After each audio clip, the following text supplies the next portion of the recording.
to part 2 of 2 Of two. the 2 on the 2, so you can tutu. And these are the choicest of the tutus, so make sure that you tutu. Yep. This is our part 2 of the holiday gift guide. So, gonna get through 11 through 20. Yes, so if you caught us on the first one, we recommended 10 really great items that you could gift your loved one. So this is the, 11 through 20. So we're still going back and forth. We're still operating on this basis. This is not by categorical, like most expensive, least expensive. It's just things that we really like and recommend. And happen to sometimes get expensive. Yeah, and use. Yeah. Things that we like to use as well. Yeah. Yes. Awesome. All right, enjoy. All right, what is your number 6? Next one. Yes. So my next one is Micron or Stabilo pens. Okay. Because yes, these guys are pretty great. They're pretty simple, I think, to find almost everywhere that you go, craft store-wise, like we already talked about. They all carry Micron pens.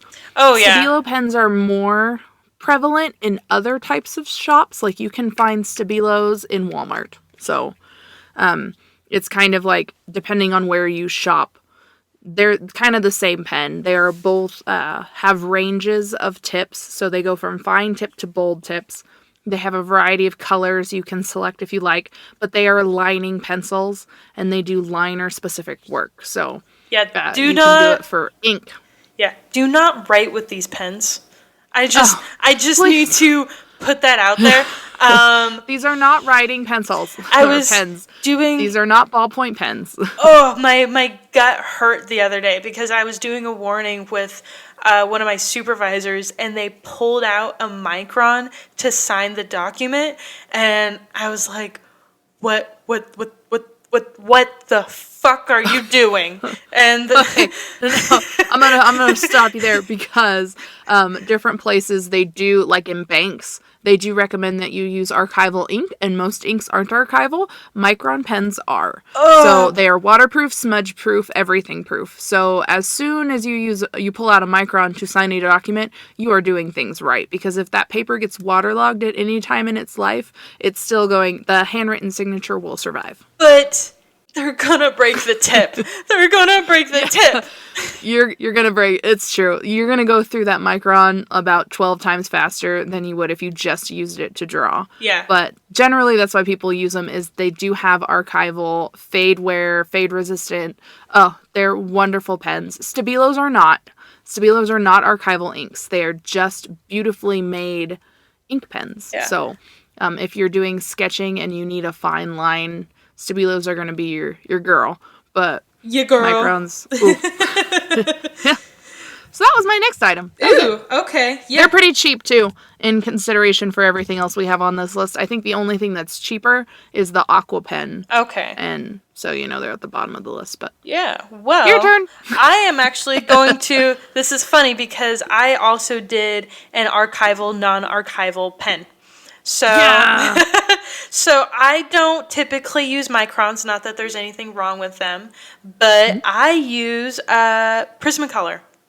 So, oh yes, they have a cool line. Yeah, you're right. Yeah, I think that Prismacolor has a wider color range than Micron. Yes, as far as like archival inks, so those are really nice. They are a little bit more expensive, I will say that, but the range is better. The quality is, I would say, comparable. So you're not going to go wrong getting a Micron or a Prismacolor. I think that they're both equally good. The Prismacolor might last a little bit longer, but honestly, in the large scheme of things, I've never noticed one way or the other. Yeah, so same reason for the Microns, Prismacolor, another good alternative. A specific pen, so I use Prismacolors as like my line work in a final piece. I don't really use them for sketching. Because again, there's like I'm sketching quickly, it's more handwriting, and I don't want to break the tip. And I'm traveling. I'm traveling with my sketchbook. It's very painful for me when I lose a Prismacolor pen. Very painful. So what I also have on here is the Pilot G2. Which is not waterproof, but is an equally great pen. Yes. This is so good. Yes. I know a lot of people do their final pieces with a ballpoint pen. I love the Pilot G2s for sketching. And then I have them in a couple of different colors. So for my process, I have a light blue one as my sketch. I use red for corrections, and then black is what I use if I'm scanning in the piece. Or if I'm just doing straight up sketching, I don't really give a fuck what color I'm sketching in. So they are fair. The reason why I like specifically the Pilot G2s is that they have a really nice ink flow.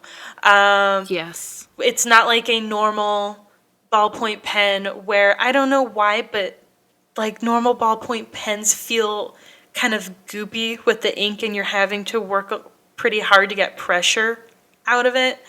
I don't feel that way with the G2s. So they do run out a little bit faster, but they're cheap as fuck. You can get them in like 2, 3s, and 5 packets. They're literally anywhere.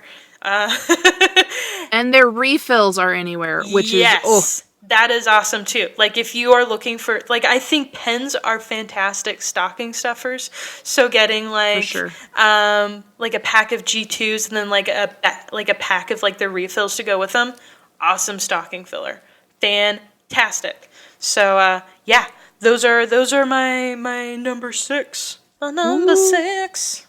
What is your number 7? Next one. Yeah, your number 7. I have art joke items, but only if super unique. Because, you know, there are those, like, you'll see them everywhere type art jokes, like, I don't know. I mean, what? I can't think of any. But art joke items. People are gonna do impressions of the Scream by Munch. So there are things that are super funny, but maybe overdone. So like Cat Monet. Cat Monet would be funny. I would love a Cat Monet anything. So, I would take a Cat Mona Lisa. See, they're fun. People just remix the shit out of all of these classics, and they create these really cool bomb items.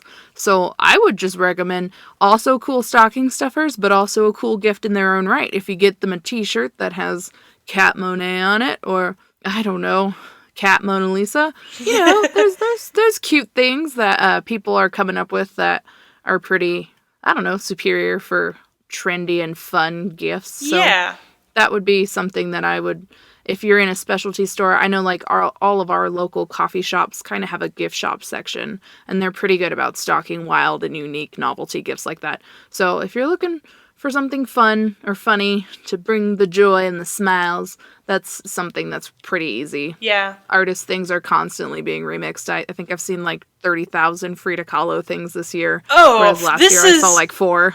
This is the year of the Frida, my friend. The year of the Frida. And it is the year of the Frida. I'm fucking living for it. Living for it. It's fantastic. Yeah. It is pretty great. So that's my next item. What's yours, Kris? Mine is another expensive item. Okay. Fair. So this is, again, not a required item. I think this is a nice item to have. This is like a luxury item. A drafting table. Oh, yeah. Yes. So I got my drafting table for Christmas, and it was one of those things that like wasn't even on my radar. And now that I have it, I'm like, I don't know where to finish my traditional pieces anywhere else.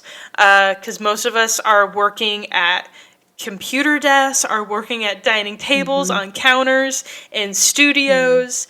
If you know an artist who wants to work at home, has the space for a drafting table, that would be my suggestion.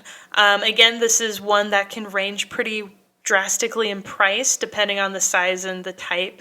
There are some that are glass. There are some that are actual light boxes, which can range into the thousands probably. Yeah, they get up there. Yep, the one I have, I would guess, is probably about 150. So it's about a yard wide. The difference between a drafting table and like a normal table is that's adjustable. It's adjustable in the level and it's adjustable in the height. So and the angle. Yeah, the angle. Sorry, that's what I was trying to say. So that you're not having to be hunched over the thing. You're able to just kind of adjust it to whatever angle you want. They're great. Yeah, I have drafting tables on here, so. Note on that, Michael's always puts their drafting tables on sale on Black Friday, and they discount them by 50%. Hell yeah! Okay. Do not wait to go into the store. Go online if you know that you're going to get this item for your artist the artist in your life. Go online, buy it online on Black Friday. If it is a doorbuster, of course you're gonna have to go inside. But we always discounted them online and in store for our region. So it's 50% off is none too shabby. They're usually around $300 if you're shopping at Michael's, and that makes them $150. So definitely worth it on Black Friday. Yeah. The other thing I want to add about why get a drafting table, it's furniture you're allowed to ruin. Yes! It's true. It doesn't fucking matter how many outlines of paint you have on it. The more paint damage is on your drafting table, it is a badge of honor. You will not lose your deposit from using your drafting table. Well, you might if you're sloppy and dropping paint on the floor. I mean, if you're okay, yeah, but still, the table itself, fucking paint up, man. Paint the fuck up. Yeah. And on that, I'm going to go to my next item, which fits in beautifully. It's going to be a Pensionade box, and that is the travel box that assembles into a 3-legged table. Nice. Those guys are great. You can buy them really anywhere. Literally any local craft store will carry them because since they do assemble into furniture and then disassemble into what looks like a briefcase, they're easy to maintain in a store and to keep on as shelf stock. So if you're looking at someone if you're not ready for a drafting table, you don't have the space for a drafting table, Pensionade box is going to be your best friend. That is lovely. What is typically the price point for one of those? If you're going to get a good one, do not get one under $100. Damn. Okay. Yeah. So I have one that my mother-in-law got me that was about $70, and it falls over all the time. Because inevitably, I'm not going to be able to tighten one of those loose-ass knots or bolts very, very well, and it's going to start to slide, and then I have to catch the box before it falls. So it ends up being more trouble than it's worth. But I have one that's in the $150 to $200 price range, and it's awesome. It comes with a little drawer, and there's a little side table. I think my favorite that I've seen online and that I've read reviews for is actually offered by Treckle. Trekell. They have one on their site that has accessories that you can buy for it, but it's pretty sturdy and is just like a basic box. And these guys are great because you can fold them up. You can take them places and do in plein air painting. And a lot of artists, even if they don't do landscapes, we like to get out of the house and paint and draw out in the boonies and wilderness. We like to all pretend we're Renoir. Yeah. And Pensionade boxes will assemble to what you need them to be. So you can put them on top of a table and use them without the legs. Or if you want to go off if you don't want to be in a coffee shop and you want to have a little stool and you want to go off into the boonies, you can set it up with the legs and you have your table. So they're really nifty and build up or build down depending on what you need. I love that. That's better than my drafting table. It's like no, they fit well together. Like, we got all sorts of things going. Okay, tell us your next item, Kris. Okay, my number 7, probably the most expensive item I have on here. And I am wondering if you have this on here. Actually, I know that you don't, but I'm kind of surprised that you don't. An iPad Pro with an iPencil. No, because I feel like that's something that if you're really deliberately for it, you could use it as a tax write-off. But that's the business in me, not necessarily the gift giver in me. So that is true. I just know that like iPads and like just computer products is a big like Christmas gift point. So if you have like a tech savvy or tech interested artist, I think the iPad Pro is good, simply because they have several different sizes, so that's great. I think it comes in 9, 10, and 12 inches. You can get all sorts, which is great. I think that there's the 2 before this one that came out, or the 3 before, they all pair with an Apple Pencil, and I think the smallest is 9 and the largest is the 12.5.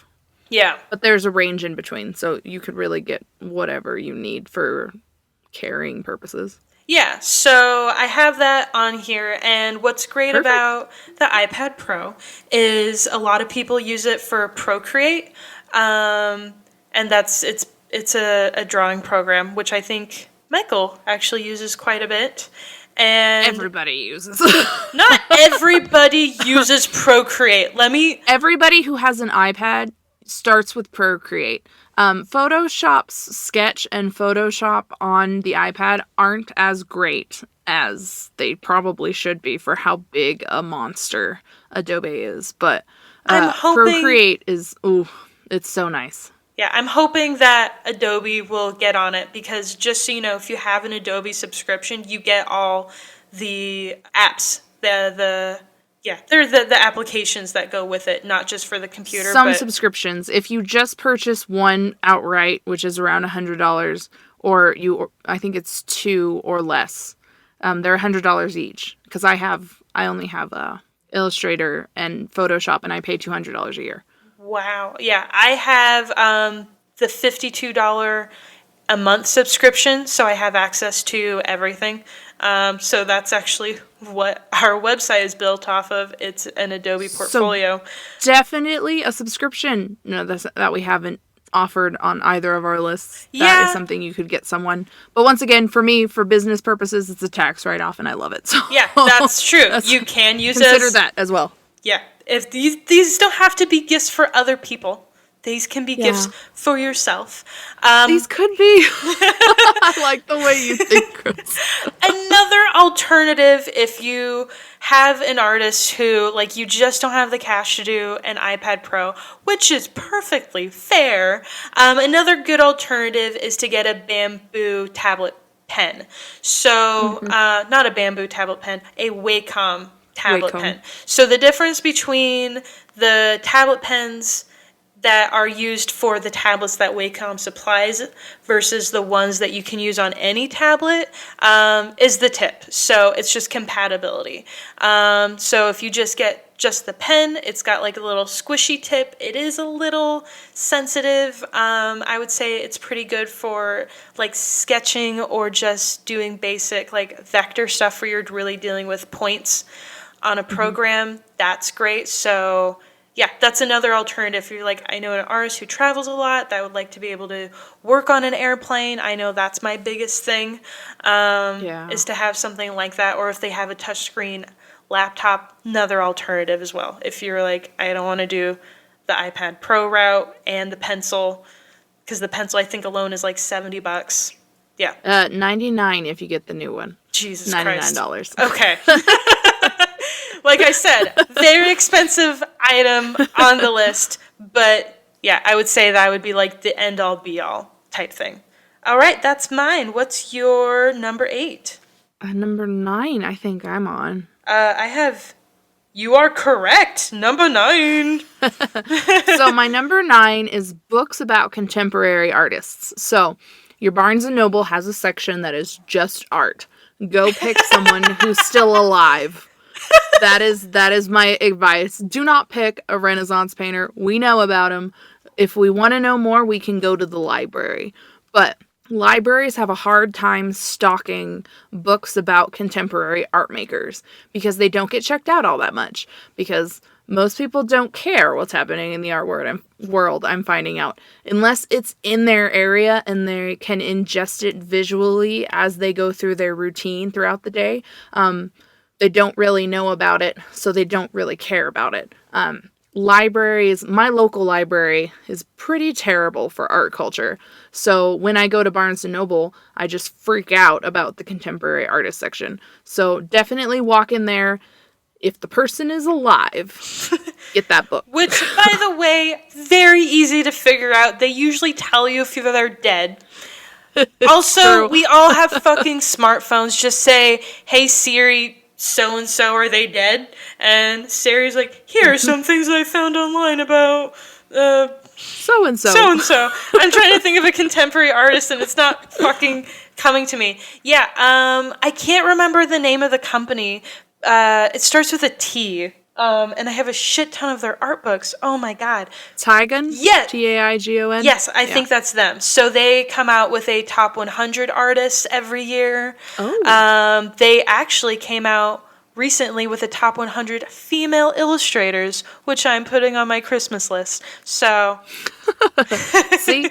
Contemporary artists, we need it. We need to know about it. We need to read about it. We need to get inspiration from it. And just learn about what makes art, and those are generally people who make art, just so you know. Yeah. So it's real great to have that show up under a Christmas tree from a loved one, be like, hey, they care about my vein, but also helping me explore art makers in general. Yeah, and be aware, like, yes, we all have our favorites, and it's good to get them a favorite if you know who their favorite artist is. But also, don't worry if you are seeing something that's like, oh, this person is into ceramics, and they kind of have some cool art, but the person I'm buying for is a graphic designer. I think they would still... Doesn't matter. Get the book. They're still going to appreciate it. We can still learn something from anything. So, good thing.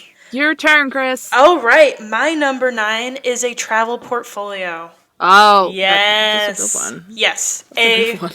We have bought shitty paper portfolios all through college and high school. Yeah. Get them a nice portfolio. Like I have a. So what is a portfolio? Tell people what a portfolio is. A portfolio is. They might not know. Not just for finance. It is. It's typically a large enclosed folder, basically, and that's how a lot of artists carry their artwork around. They usually are like an 18 by 24. There's some smaller ones, there's some bigger ones. I know a lot of us have had to sandwich artwork between fucking pieces of cardboard. We've all been there. But if you're going to an interview, or if you are someone who's moving around a lot, or these are great for like picking up prints from the shop, like where I pick up prints. They just roll them up in like newspaper, and that stresses me the fuck out. So if they fit inside my portfolio, I put them in my portfolio. So it's just a safe way to travel with artwork. There are some that have like tie-up sides and they lay flat and they're hard-sided. Those are great. I have one of those. I have one that is a little bit wider and fits of various sizes of artworks. It kind of looks like what were those super awesome notebook things that we had in high school, and like, do you know what I'm talking about? I didn't have any. No. It had like your ruler and your times tables and Lisa Frank on it. What the Oh, a trapper keeper. Yes, it is basically an artist trapper keeper. It's Yeah, mine had Lisa Frank all over it. All about it. Yeah. But that was elementary school. Just throwing that out there. That was college for me. Yeah, so it's professional looking. They're great to taking to and from interviews. I know a lot of interviews today, you're bringing in like a tablet with like an online portfolio, but these are still good as well depending on the situation and just basic travel. You are going to move art around. This is the fucking nature of the business, bitches, is It's true. Yeah. You go move. Yep. And these don't get too horribly expensive. I would say the most I've spent on one is like $50. Yeah, you can never have too many of those. I think I've got probably about 10 in my closet right now. So I don't know. I just gave like 3 away. I think you can have too many of them. But if you have a nice one, you should hold on to that shit for life. Yes, hold on to it for life. They're usually black. And there's usually a huge section in any art store that you're at. Yeah. Huge. You right. All right. Okay. Last item on my list, at least. I mean, both of our lists. You're right. But Number 10. The last one on mine specifically is a Malto acrylic paint pen set, because I had to end with a material, because I feel like these you could use under any traditional discipline and be okay with. If you're a painter, you could use these. If you draw, you could use these. If you're a graffiti artist and spray paint is your medium, you would be all right using these. Like, these are so, if they're learning how to draw or if they know how to draw, these are something that can only add to their practice. If I remember right, are these the college grade ones that I'm thinking of in the little... They're professional grade. Malto are, but they do have cheaper versions that are academically catered. But these ones are specifically for professional artists. They sell them at Aaron Brothers, Michael's. That's where I came into contact with them, was when I worked at Aaron Brothers. But Michael sells them. Local craft stores like ours, if you're in Boise, Quality Art sells them. I think Joann's had a line at the Boise store for a while, but I don't know if they do that nationwide or not. But interesting. Yes. Different craft stores will have them. You'll probably find a better deal on them on online retailers generally. But a huge set of them, which is like, I want to say like 30 or 40 pens, excluding refills, is going to be around $200. So they are acrylic paint pens. So they act like you just took some paint on a brush and then you went, but in the format of a pen. They are so great for if you've drawn something and you want to add white highlights or you want to add your darkest darks. You pull out one of those and you draw right on top of it. And some mediums it will blend into and create a really cool effect. Other ones it will sit right on top of, and it just holds its weight very well. They work on pretty much all types of paper and surfaces. So if you wanted to use them on a wall, if you're doing a mural, you could, because it is an acrylic paint pen. It is not just a ballpoint pen. It is not an ink. It does not run. It is an acrylic paint pen, which is why it's so expensive. And they do refills. So well, thank God. Have one, yeah, seriously, if you have one, you can refill it. The refills are, I think the pens individually, if you buy them, are $3.50-ish, but the refills are $7, and I think it refills it 3 or 4 times. Okay. So it is kind of like as if you bought a new pen every time, but you're not causing ecological damage every time you buy a new pen. So, or pocket damage. Yeah. But these are really great sets. They are $200, so that's why I had them initially towards the bottom of my list. But I use them all the time. I don't use the colored ones. I just use the black and white ones. A lot of my work is mostly black and white nowadays. But getting real moody. So great. I know. I'm over here like strange and unusual and shit. So that's about all. That was my list, Kris. Tell me the last one on yours. My last one is another membership. But it is a museum or gallery membership. I knew you were going to do that, so I didn't do it. Oh, man! You know me like, so good. Kris is going to do this, and she's going to talk about the McNay, and I'm all about that life, but also I'm going to leave it off. Guys, if anyone is looking to buy me a gift, I will gladly take a McNay membership. Oh, God. Yeah, so I know it sounds expensive to become a membership at a museum or become a member of a museum because it sounds like something only lily white rich people do, but it is not just for the rich white elite anymore. I tell you, They have family packs, they have individual packs, they have student packs. Yeah, so it can be anywhere between like $5 a month to $200 a year. If you're donating to other stuff, blah, blah, blah.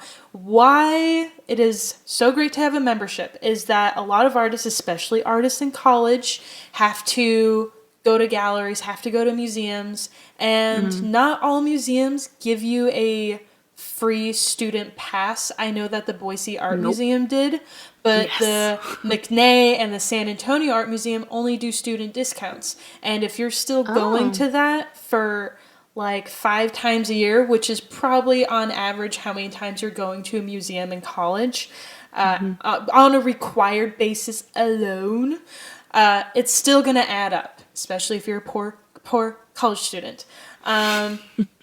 Yeah, so if you know someone who goes to the art museum on a regular basis, they're typically changing out exhibitions every quarter. Sometimes they have like membership parties, and it's a great place to network and just meet other artists. There's a lot of things that you get with getting a gallery membership. So you're able to get unlimited visits to the museums. Depending on the museum, it'll either be like an extremely discounted price every time you go. For others, it's just like, okay, you spend $50 a year, you can go unlimited because that's guaranteed money for us no matter what.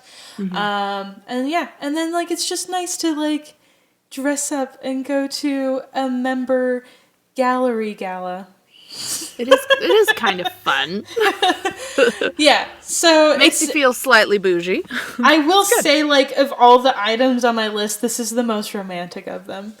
Like, just to be dressed up and go to a museum gala is just like, white gloves. It does. Makes you feel very sophisticated, involved, and contemporary. Yeah, and bring a little class to your artly loved ones. Most of us are wearing some form of ink or paint at all times. Give us an opportunity to dress up. Please. Yeah. So that is my list. I felt like this was a very, very good gift-giving guide. This was pretty good. Yeah, I think we did a fucking good job. High five. Poof. Poof. Poof. Yep. I said poof, but I really just burped into the microphone. That's adorable. Is it? Call me. Yeah, so we are going to put this on some form on Instagram as our show notes. I am struggling with the website because I'm inept at website design. And it's not that, let me make this clear, it's not that the Adobe portfolio is hard to use. It's that I'm indecisive.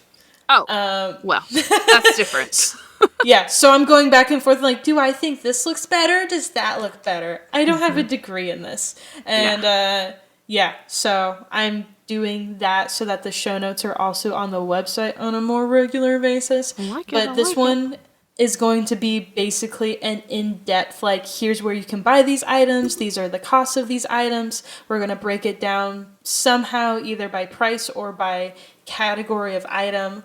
Yeah, so that way you have, like, a thing that you can look at when you go to Black Friday in a couple of weeks. So, woohoo! Yahoo! And you guys can go to our Instagram, and by this time we will have updated our, our bio in our Instagram. Well, we will have updated our bio with a link to our website exactly to this exact show note, because it is important that you know what you're looking at and what you're looking for when you go into these stores, because art supply stores can overwhelm everything. Yes. Not only do they have like seasonal things up front to get your attention, but they also have little things like weird mini picture frames and bath salts and all sorts of stuff all around, and you're like, why do artists need all these things? We don't necessarily need bath salts. They should go in a bath. But that's not some. That's or like pipe. The impulse item at the end. But they have weird, like, mooey gooey kids things that we also are, like, really interested by. Weird vinyl figures are going to be lying around. There's all sorts of weird shit in craft stores. So if you have a picture of what you're looking for and you can show a store associate and you can be like, hey, this is what I'm looking for. They can take me to it. Yes. It's real great. And for the record, the sales associates in art supply stores, the best. And the reason why they're the best is that several times a year, they come in with panicked art students with a list of shit they've never heard of and take this list crying to a sales associate saying, I don't know what any of this means. I don't even know how much any of this costs. I work part-time at Starbucks. I don't know what a kneaded eraser is. And there's like, it's okay, hun. Let's get the cart and we're just going to go step by step. And they will they got you. They got you. They'll buy that shit. Yeah. They'll do everything but buy that shit for you. Yeah, they will do everything but buy that shit for you. They'll put a bow on it if you ask them to. Not even kidding. Yeah, so other fun fact, like if you're an art student, skip the bookstore. I know that it's tempting because they have like the pre-packaged supplies of everything you need, but it's fucking overpriced. Go to the local art shop. They always have student discounts. I think at Quality Art it was like 50%, something like that. Yeah, it was ridiculous. It was astonishingly good. Yes, it is worth renewing your school ID the final year before you graduate. It is. She's not lying. She's not kidding. Like, do it. Before you get out of school, renew your ID. Because Michael Kay didn't. And then she went to Quality Art and was like, fuck. Yeah. So, yeah, do it. All right. So before we leave, Michael, what is giving you life right now? Right now, actually, I am reading a couple different books. My favorite Queer Eye stars have a new show off spinning right now. It is Queer Eye Goes to Japan. And so I've read Tan France's book before, and he's a stunning individual, and I loved his memoir. And the way that he organized it was kind of weird, but after I got the hang of it, I understood where he was coming from. But I just bought Jonathan Van Ness's book. So I follow him on Instagram. I've been a fan since the show, aired with the new cast members. But now I'm really interested to see, his backstory that he hasn't shared in the TV, what is it, like 30-minute shows. So I'm really excited to see his upbringing, his background, and kind of what drives Jonathan Van Ness. So I started that. And it's super inspiring.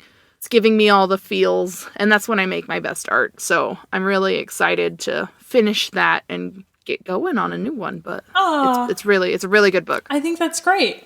Oh, and the book's name is Over the Top. It's kind of his whole identity is that he's been over the top his whole life. So I'm really digging it. It's a really good read thus far. Hopefully I can let you know how it goes, Kris, when it's over. But yes, recommend it to me if you like it. Afterwards. Okay. I am actually, my thing that's giving me life is a book as well. And I actually haven't picked up and completed a book in probably about 3 years. Kris, don't tell me this. Do not verbalize. No, here's the thing. Listen, Linda. I am someone who has a hard time justifying sitting down to read because there's so many other things I have to do on a visual thing of like, okay, one of the ways that I socialize with my friends, because I live in San Antonio and still the majority of my circle of lovelies is not in San Antonio. It's like I'm going to be playing video games with them. If I'm spending an hour to an hour and a half in traffic every day. So if I'm that's why I'm a podcast queen. If I'm working on art, like I was like, okay, audiobooks, podcasts, whatever, same thing at work. And so justifying to like sit down and read has been really hard for me. And a couple of weeks ago, I was like, you know what? No, this is bullshit. When Rachel and Devin were visiting me last May, we went to Half Price Books. I bought a bunch of books and I didn't touch any of them. And so now I'm rereading a book that I actually love quite a bit. It's East of Eden by John Steinbeck. Oh, yes. Yes. He's my favorite American author. Well, he should be. Wow. Okay, keep going. Yeah, John Steinbeck is fantastic, and East of Eden in particular is one that I like a lot, because it's just life. It's just a perfect image of life at that time. And then there's also a lot of reference to the Irish, and I've just had like a hard go the last couple of months and just saying it's like, it's not your fault, you're Irish. It's just nice, because one of my favorite quotes is from East of Eden, and it's fantastic. So the quote, I always fuck up the quote even though it's my favorite quote, but it's a long quote, and it's talking about how the Irish are punishing beyond what they deserve, and it is said without whiskey in their lives they would kill themselves. Because they're so unlucky. Like, everything's being taken away from them for some reason or another, or they're being punished, or they just have shit luck, and we have to drink. And I thought, yeah, that is true. Kristen, you're not unlucky because you're unlucky. You're unlucky because you're Irish. Go get a drink. Go get a drink. Go get a drink. Yep. All right, guys. Well, hope you enjoyed the gift guide. Look it up online. Take it with you to the art shops or wherever you go shopping and there's art. Do it. All right. Bye. Goodbye. Would like to take a moment to thank our audio tech William Higginson for mastering this episode. A huge thank you to Joseph McDade for our podcast track, Drifting Corners. And thank you for having listened to another rousing podcast from Kris and Michael Kay. We were thankful to have you for another week, and if you hit that subscribe button, we'll catch you in another 2. If you have thoughts to share, you can email us at prismacasters@gmail.com. To follow our visual show notes, search out Prismacasters on Instagram. And to get general updates, view content, and otherwise just get our cosmic lowdown, visit our website at www.prismacast.com. Don't forget to both rate and review our burgeoning show wherever you found our podcast so others can find us. We'll see you next time. Bye-bye.